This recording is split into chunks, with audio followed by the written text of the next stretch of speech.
মানিকগঞ্জের সিংগার উপজেলার জয়মুন্টেপ ইউনিয়নের পূর্ব আকম গ্রামে মানব কল্যাণ যুব ফাউন্ডেশনের উদ্যোগে মানব কল্যাণ যুব ফুটবল টুর্নামেন্ট 2025-এর ফাইনাল খেলা অনুষ্ঠিত হয়েছে।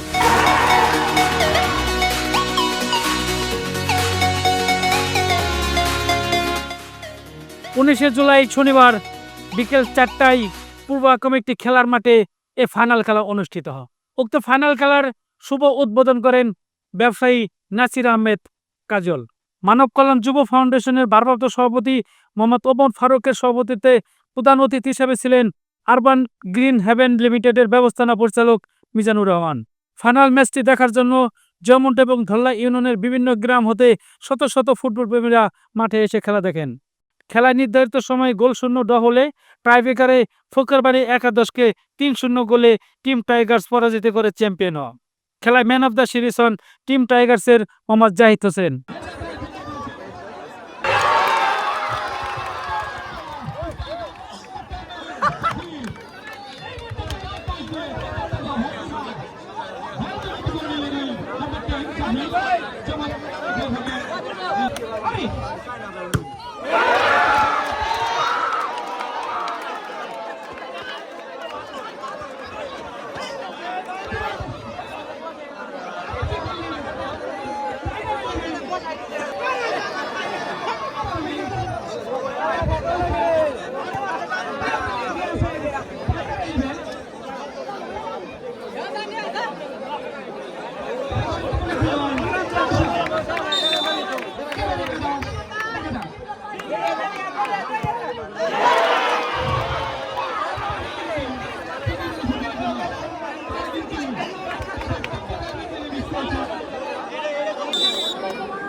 ইতিমধ্যে মানব কল্যাণ ফাউন্ডেশন কর্তৃক আয়োজিত ফুটবল টুর্নামেন্ট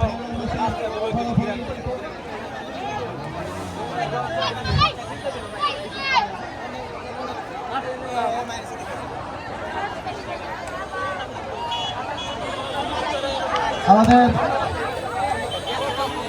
আপনারা সবাই একটু অপেক্ষা করেন। আপনারা অনেকক্ষণ যাবত অধীর আগ্রহে আমাদের খেলাটি উপভোগ করেছেন। আপনারা আপনাদের